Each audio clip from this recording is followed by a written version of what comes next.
with the words of Hashivenu. Hashivenu Adonai Elecha v'nashuva chadesh yameinu kekedem.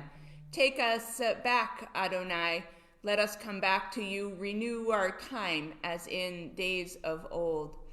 Interestingly, as we ask to return us kekedem, to days of yore, the root for kekedem in Hebrew not only looks backward, but is a part of the modern Hebrew lexicon for the word onward. It indicates a forward movement as well.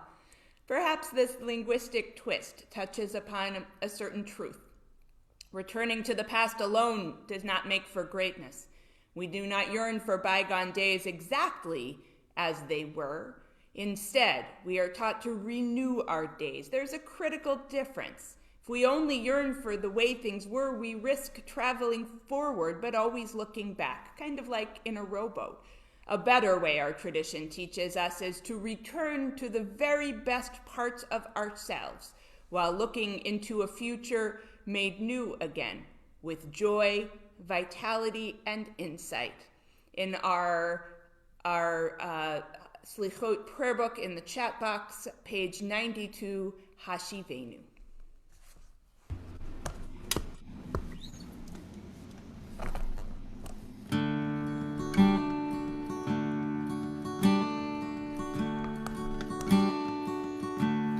We return, we return, we return, we return, we return, return again. we return, We return, we return, we return, we return, return again and again to love.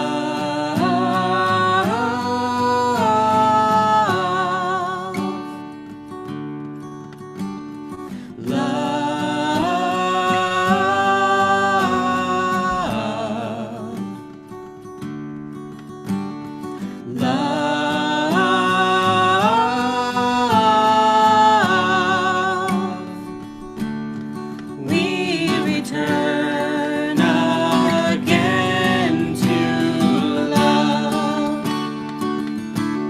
We return, we return, we return, we return, we return, return again.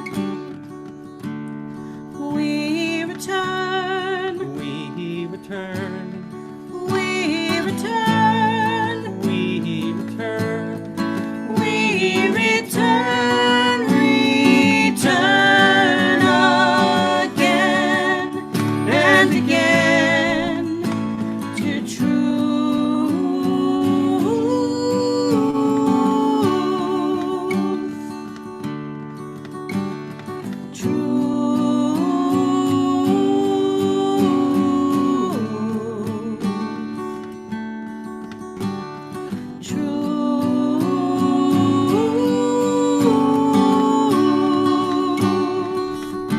We return again to truth. Hashivenu Adonai Elecha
we now turn to page 100 in our Selichot Machzors as we say goodbye to the very last Shabbat of 5780.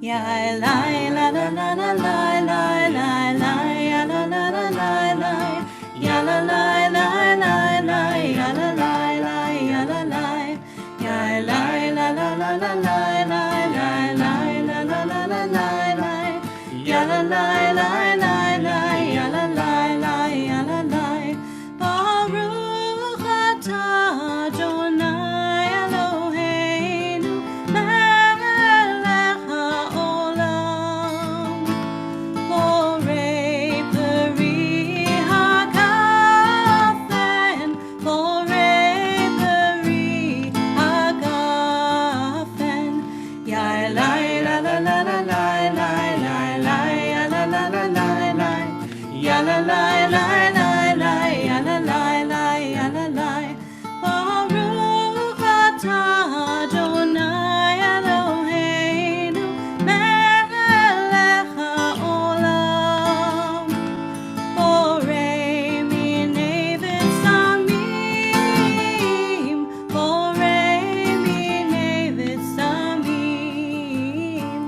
ya la la la la la la la la ya la la la la la ya la la la la la ya la la la ya la la Baruch atah Adonai Eloheinu melech haolam borei me'orei ha'esh borei me'orei ha'esh ya la la la la la la la ya la la la la la ya la la la la la ya la la la ya la la Baruch atah Adonai Eloheinu melech haolam hamavdil bein kodesh lechol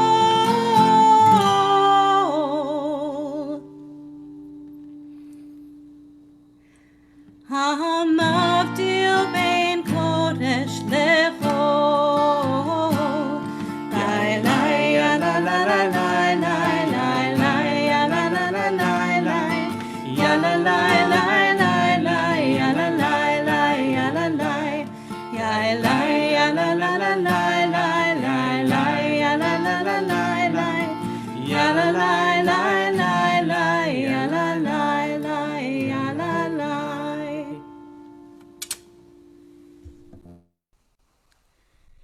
Shavua Tov, everyone. It is a great joy this evening to introduce and welcome Rabbi Gavi Ruit, who really is a member of our own Temple Bethel family. We are ever grateful for her wise teaching Shabbat mornings and throughout the year. Many of you may be learning from her preparing for the holidays on Thursday afternoons, and we look forward to Lurianic Kabbalah as the fall unfolds. So without any further ado, it's my joy to turn over our learning this evening to Rabbi Ruit. Gavi, thank you. Thank you so much, Rabbi Mack. I'm delighted to be here. Shavua Tov. We are in the last week of Elul, the build up to the days of awe. And soon we will be saying Shana Tova. I'm excited to do some text study with you tonight on the themes of Selichot. One of the first words I learned when I was living in Israel as a rabbinical student was slicha. I said it when I stepped on someone's toes, or when I was late for an appointment, or when I had hurt someone's feelings. To say slicha is to ask for forgiveness. And that is what Selichot is all about, asking for forgiveness from the divine. But it's important to keep this night of Selichot within a greater context. Selichot is always towards the end of the month of Elul, the month that our tradition dedicates for us to begin the work of Teshuvah. This month leading up to the days of Awe is the time when, ideally, we start to engage in cheshbon nefesh, doing an accounting of our souls and making teshuvah, asking slicha of those we have hurt. For our tradition, forgiveness from God is inextricably bound up with making teshuvah with those people we have hurt. You might have noticed that we're gathering at an unusual time. That is by design in our tradition. The night of Selichot is meant to be a marker for us that the days of Awe are fast approaching. And the shofar blast that we hear at the end of the service is meant to be a reminder call. If we haven't begun that teshuvah work, it's time to get to it. There are 4 themes that I'm going to talk about tonight that are sort of embedded in Elul and Selichot. And now we're going to look at some of these texts. Now, I can't see everyone who is who's here, so please feel free to join in to ask questions. We're going to sort of ruminate over these texts. But if you want to ask a question, just unmute yourself so that you'll pop up and we can get going. Okay? So the first text might seem a little surprising, and it's from the Song of Songs. Ani ladodi v'dodi li. I am my beloved's, and my beloved is mine. Now, some of you might be asking, what does that have to do with Selichot? It's a reasonable question, and that's what we're going to get into. So, could someone read this first text, Nachal Eshkol? Any volunteers? I'll read it, Gavi. Thank you so much, Judy. Okay. Ani ladodi v'dodi li. The first letter of each word, Roshei Tevot, forms the acronym Elul, E-L-U-L, because in the month of Elul, God reconciles with Israel and becomes a beloved to them, to draw them near into Teshuvah, repentance. He is close to those who call upon him this month. Great, thank you. So one of the first things that I think is really important about Elul and Selichot and asking for forgiveness from both people and from God is the foundation of that is love, that we seek to have a closer connection with the divine. We seek to draw nearer. And just as with our human relationships, that love has at its core the ability to make amends for that, for when we sort of cause hiccups in our relationships along the way. And in Selichot, this idea of seeking out God as beloved through the process of repentance and asking for slicha, for slichot, for forgiveness is the hallmark or the foundation of all of that is the love that we have for divinity and divinity has for us. Any thoughts on this text as we go through? Please feel free to jump in as we go. The next text that is related to this time is, and God will circumcise your heart and the hearts of your children, that it connects with the beginning of the words for Elul.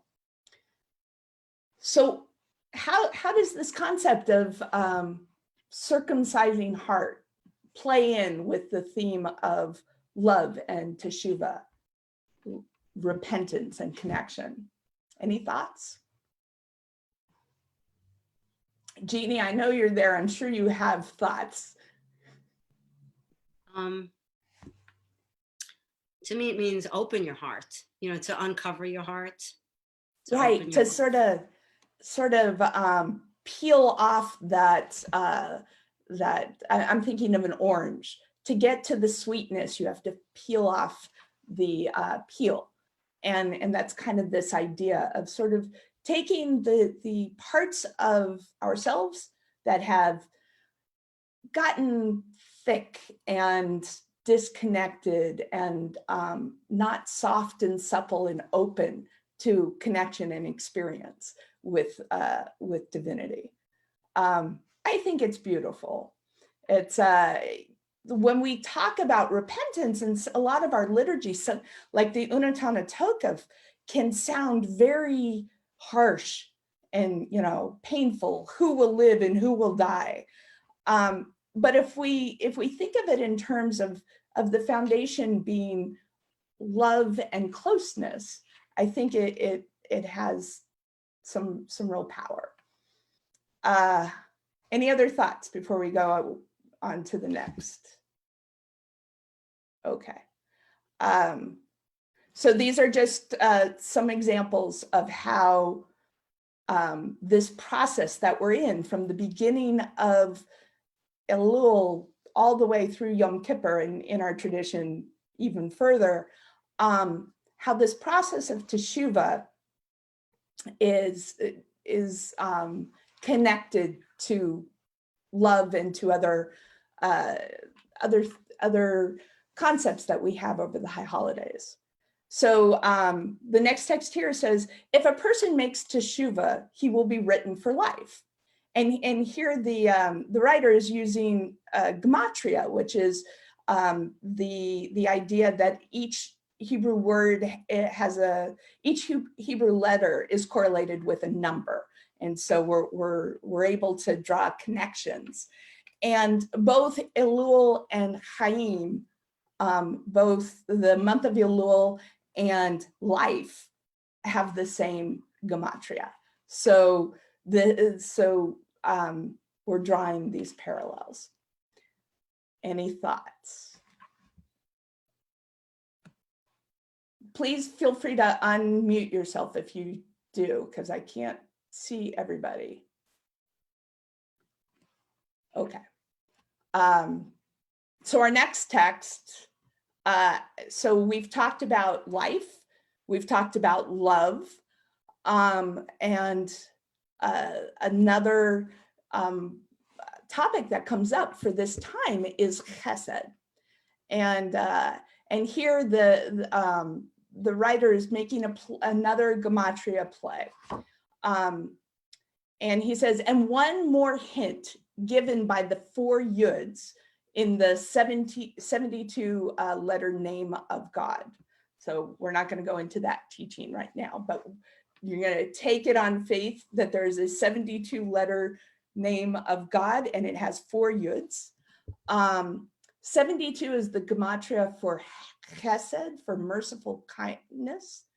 And he also notes that 72 equals 4 times 18, which is life. So chai. So perhaps the 4 yuds are pointing to God's mercy in sustaining us in life.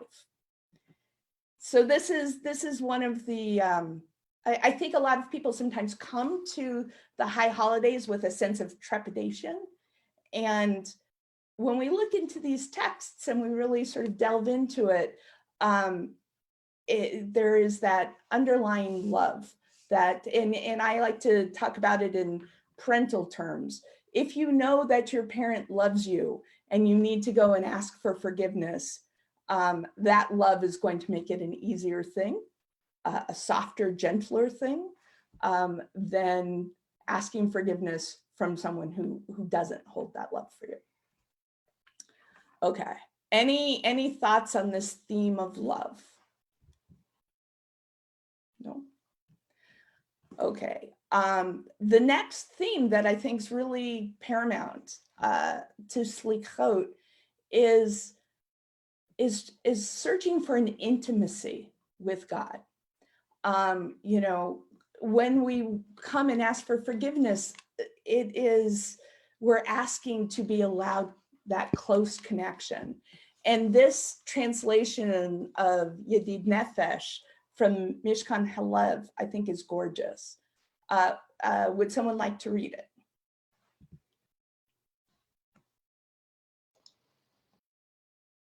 No takers?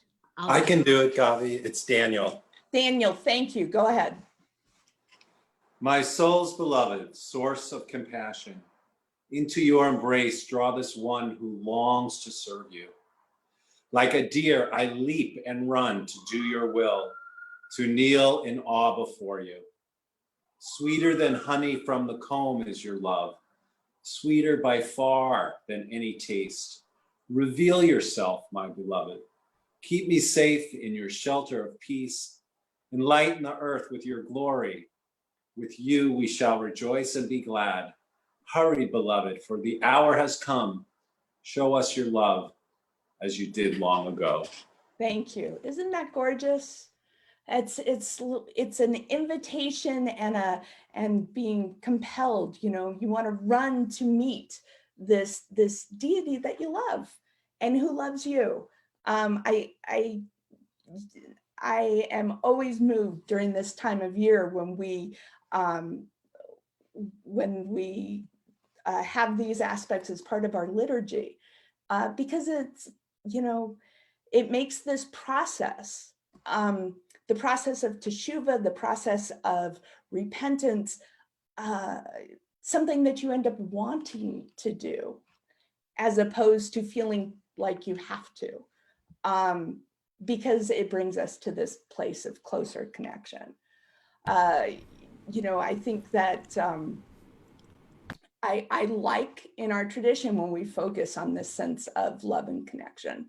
I think it tends to be more motivating than the, you know, beating over the head kind of approach. Any thoughts about, go ahead, Judy. I just noticed where it says like a deer, I would leap and run. It reminds me of in Song of Songs when you have these goats and lambs skipping around. I mean, there's a lot of this skipping and leaping and running. It's, you know, there's a lot of joy that comes along with this feeling of love. It just occurred to me. Absolutely, love and enthusiasm.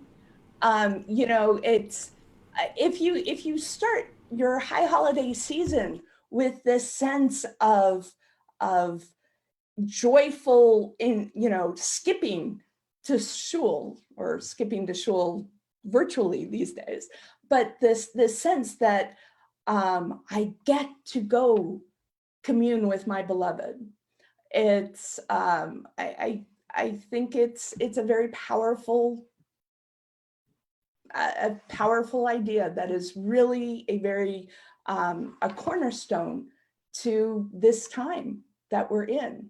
And in my high holiday prep class, we, you know, talk a lot about the work that we do during Teshuvah, during Elul and the holidays with Teshuvah, but it's to have that free heart in order to skip and with joy to be close to the divine. And on that note, the next theme that we really look at is that of Teshuvah, because that it's sort of the ground upon which this all stands is the ability to return, and return with joy and enthusiasm depends on our ability to do the work to have a circumcised heart.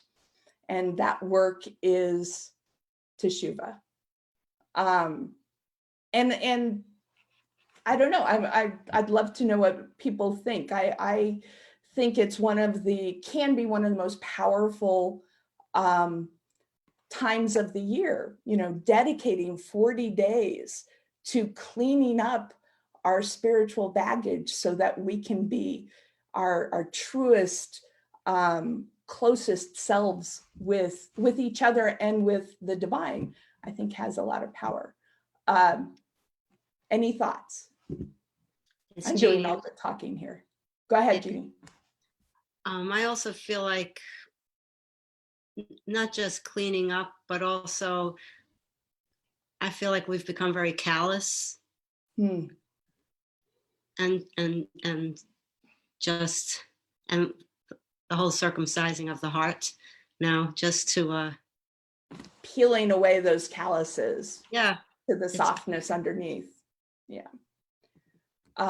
It's not easy. Like this is not an easy endeavor, but the ability to be open and vulnerable and all of those things that come with the callousness being pulled away has tremendous benefit. So ultimately, as a person, I'm a functionalist, right? If something benefits us in some real way, then it's something worth doing.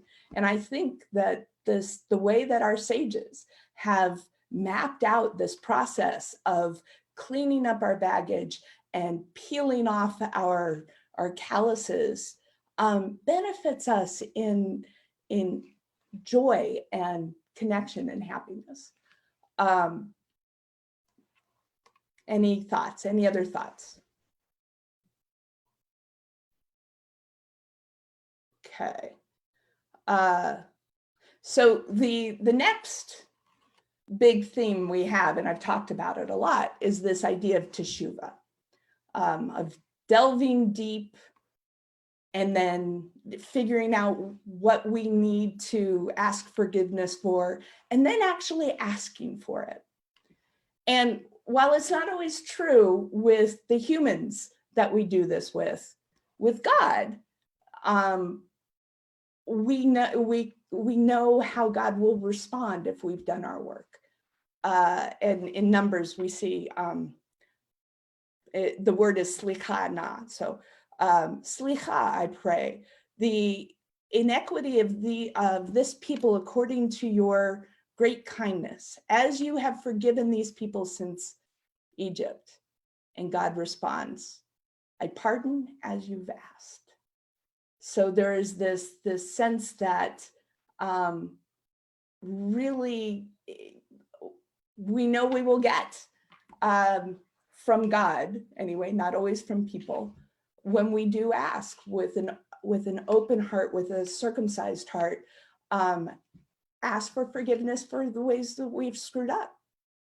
And we know how God will respond, which makes it easier than maybe talking to long lost friends or asking for forgiveness from people, because we don't always know how they will respond. Okay. Could someone read this next text right here? Dot Zikim.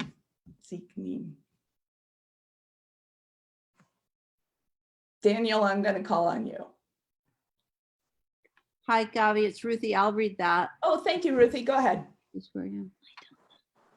Adonai said in response to Moses' plead, I have forgiven in accordance with your words. God teaches Moses that he has set aside a date in the calendar and reserved for forgiveness, the date of atonement, Yom Kippur. This day will serve as the day for forgiveness throughout the generations. Thank you. So how do people feel about that? About God having designated a day where we know that we can call on the divine and be forgiven? Any thoughts? well, I think it's like we've talked about, it puts it on one's front burner. You might forget throughout the year, even though you shouldn't. I think this should be going on all the time, but at least on this particular day, in this particular season, it's the front. Nothing is more important than that. Yeah. It's the one thing you get to. Yeah, I think it's another indication about how our tradition is so practical, right? People don't always remember to ask for forgiveness. Things get pushed aside. You go, oh, I've waited too long. There are so many reasons why we don't actually make teshuvah. And so our tradition says, okay, we are going to dedicate 40 days as a season of Teshuvah as a season of self-contemplation and of making tikkun, repairs with those who we've harmed. And so it does. It like if everybody's doing it, it's easier to put it in the front burner. Any other thoughts? Okay. And so this is from Job, and this, oh, wait.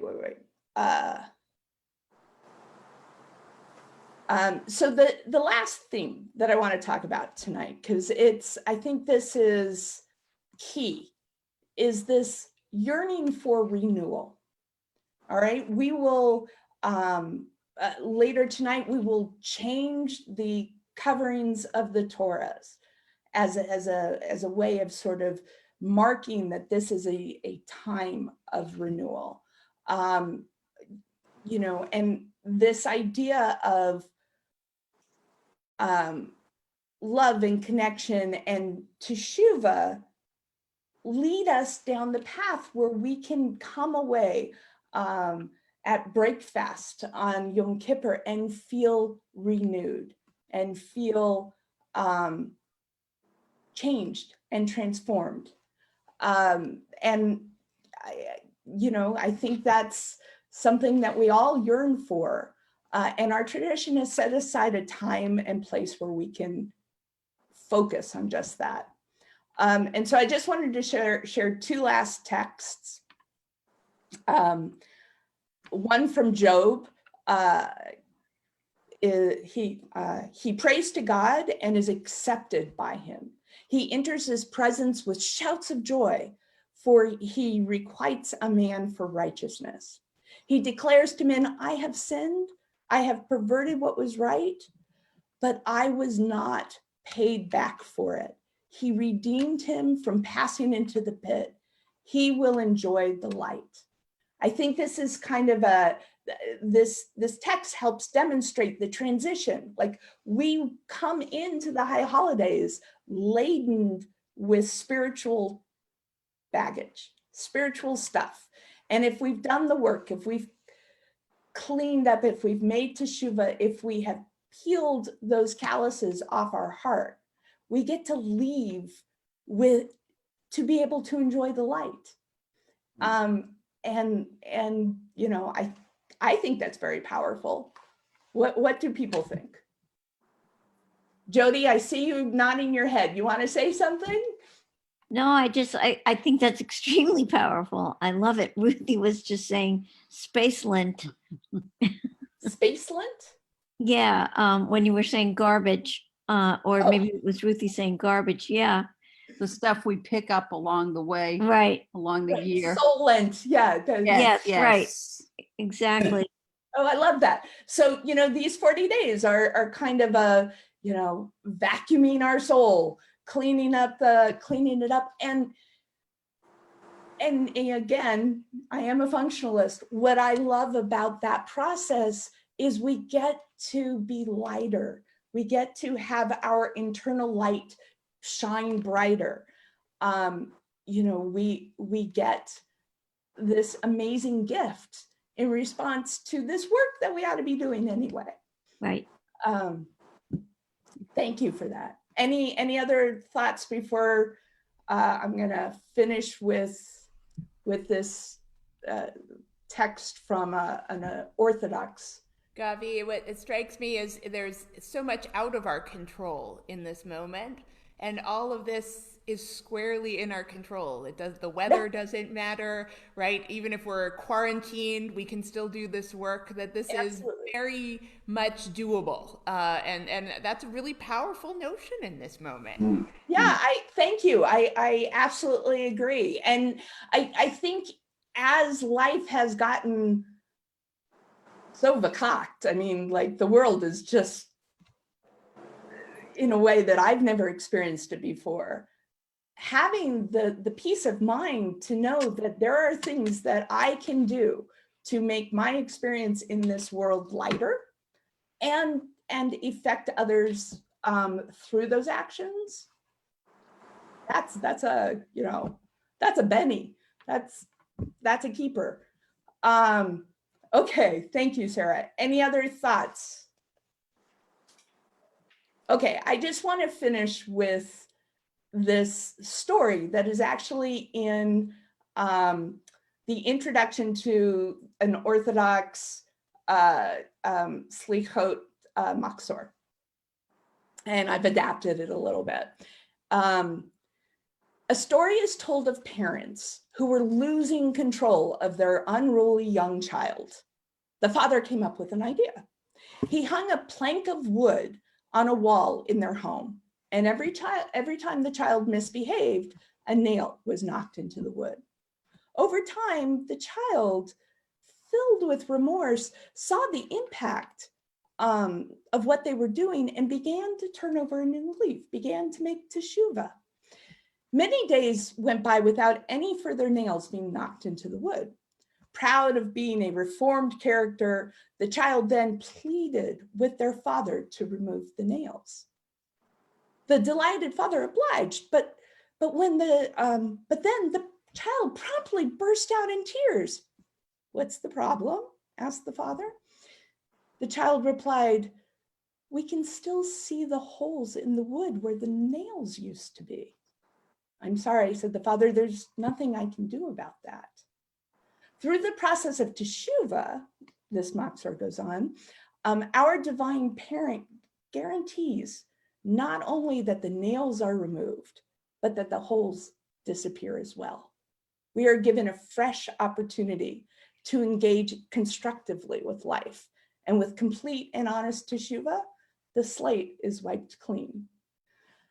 May we all have a hole-free, clean and filled piece of wood at the end of this season. Shavua Tov. Mhm.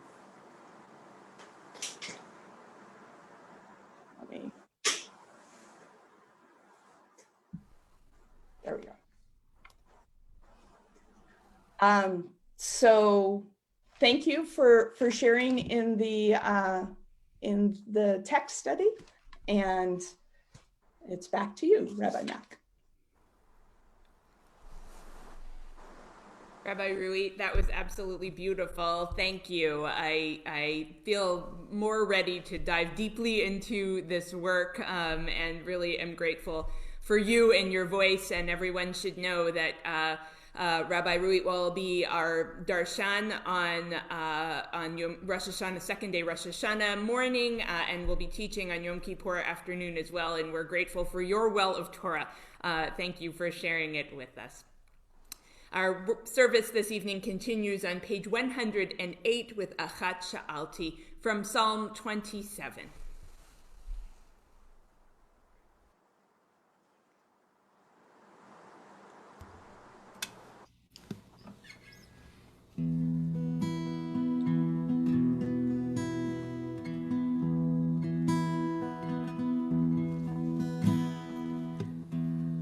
אחת שאלתי מאת אדוני, אחת שאלתי אותה אבקש, אחת שאלתי מאת אדוני, אחת שאלתי אותה אבקש.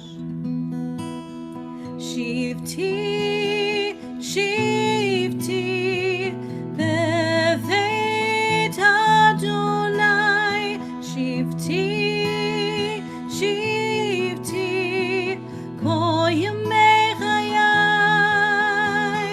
שבתי, שבתי בבית אדוני, שבתי, שבתי כל ימי חיי, לחזות בנועם אדוני ולבקר בהיכלו,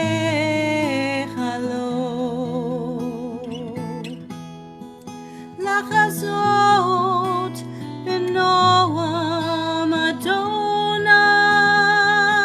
Adonai, to gaze upon the beauty of Adonai. One thing I ask you, Adonai, to be with you all of my life. Achat sha'alti me'et Adonai, achat sha'alti ota avakesh.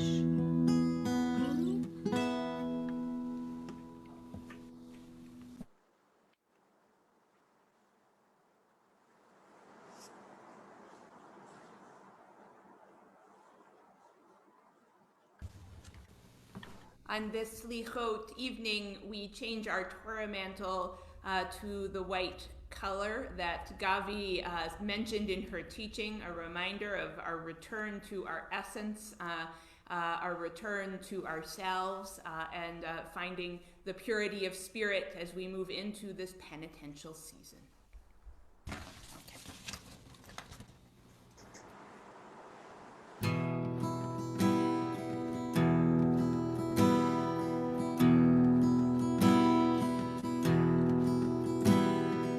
Eitz chaim hi, l'machazikim ba,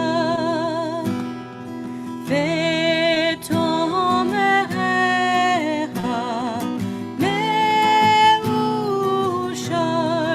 derecheha, davenoam v'chol notivoteha shalom.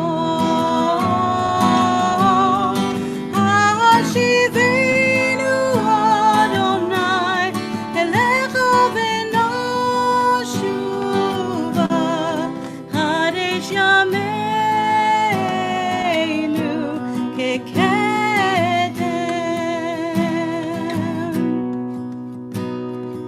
Eitz chaim hi, l'machazikim ba, v'tomerecha me'ushar derecheha, davenoam v'chol notivoteha shalom. Hashivenu Adonai elecha v'noshuva, Hadesh yameinu kekedem.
We're going to continue with a Shamnu, which you can find on page 127. This is really our antiphonal event where we recite an alphabetical list of sins. And I know we're on Zoom, but I'm hoping that Sarah, you can help me do this antiphonally. Will you be the congregational response? Okay, she's all ready to go. So you can sing with Rabbi Mac, or you can sing with me. It doesn't matter, whatever you want to do. We're going to start off with a nigun. Ay ay ay ay ay ay ay ay ay ay ay ay ay ay Ashamnu Ashamnu, Bagadnu Bagadnu, Gazalnu Gazalnu, Dibarnu Dofi Ibarnu Dofi, Ay ay ay ay ay ay ay ay ay ay ay ay ay ay Hevinu Evinu, Vehirshanu Vehirshanu, Zadnu Sanu, Chamasnu Hamasnu, Tafalnu Shaker Ay ay ay ay ay ay ay ay ay ay ay ay ay ay ay Ya'atsnura Yahatnu Ra, Kizavnu Gizavnu, Latsnu Latnu, Maradnu Maradnu, Niatsnu Niatnu, Sararnu Sararnu, Avinu Avinu, Pashanu Pashanu, Tsararnu Sararnu, Kishinu Oref Kishinu Horef, Ay ay ay ay ay ay ay ay ay ay ay ay ay ay ay Rashanu Rashanu, Shichatnu Shichatnu, Tiavnu Yavnu, Tainu Tainu, Titanu Titanu, Ay ay ay ay ay ay ay ay ay ay ay ay ay ay. We continue our service with our Al Chet, the ways in which we have wronged one another. We all continue again responsively. I will read the Hebrew and Cantor Judy will respond with the English. Al Chet shechatanu lefanecha be'ones uveratzon. The ways we have wronged you under duress and by choice. Ve'al chet shechatanu lefanecha bezadon uvishgaga. The harm we have caused in your world deliberately and by mistake. Al chet shechatanu lefanecha begalui uvisater. The ways we have wronged you openly and secretly. Ve'al chet shechatanu lefanecha beyodim uvelo yodim.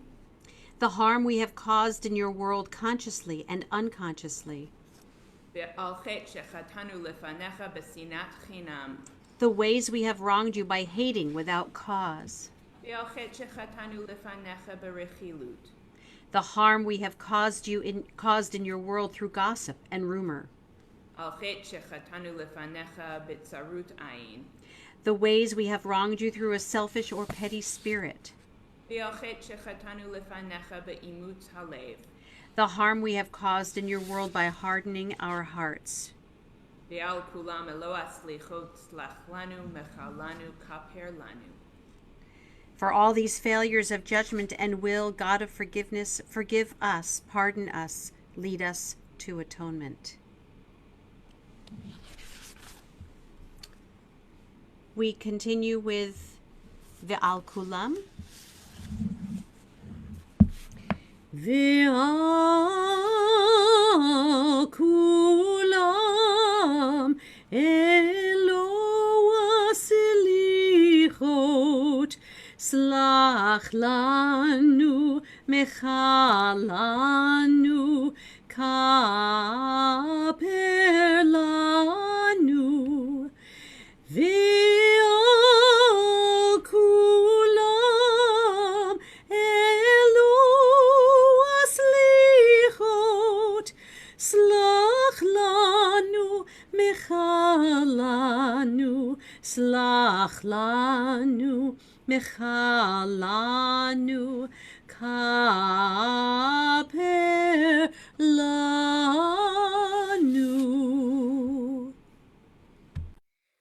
We continue on page 140 with Avinu Malkeinu. Avinu Malkeinu, almighty and merciful, we come before you without pretense. Avinu Malkeinu, we are reaching toward you. Help us to find you. Avinu Malkeinu, strengthen us for the holy days that lie ahead. Avinu Malkeinu, be with us as we strive to heal ourselves and become whole. Avinu Malkeinu, help us to repair a broken world. Avinu Malkeinu, hasten for us the days of redemption.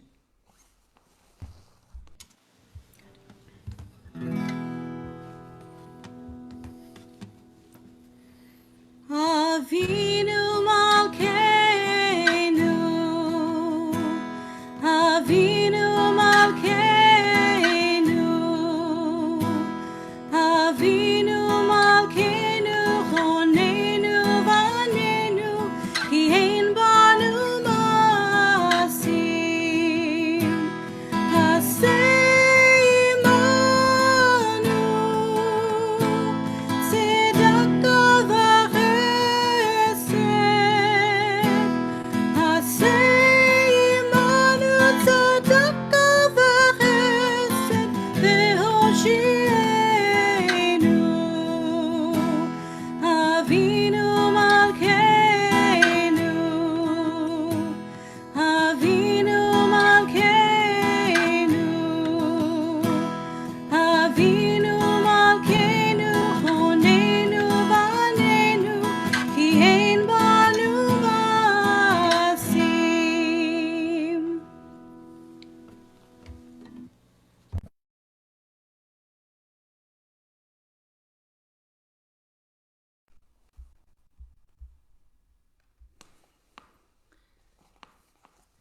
We turn now to the conclusion of our service as we have readied our hearts and learned with Rabbi Ruit and prayed the words that open our souls to this penitential season.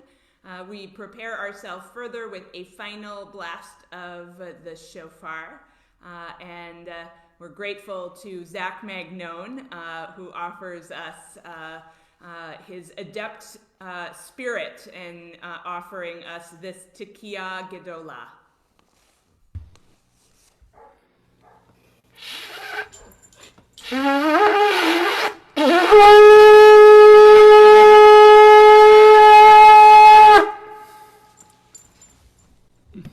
Yasher Koach, Zach. Well done, Zach. Yasher Koach. Shavua Tov, everyone. Shavua Tov. We look forward to seeing you next week. Shana Tova. Shana Tova. Shavua Tov.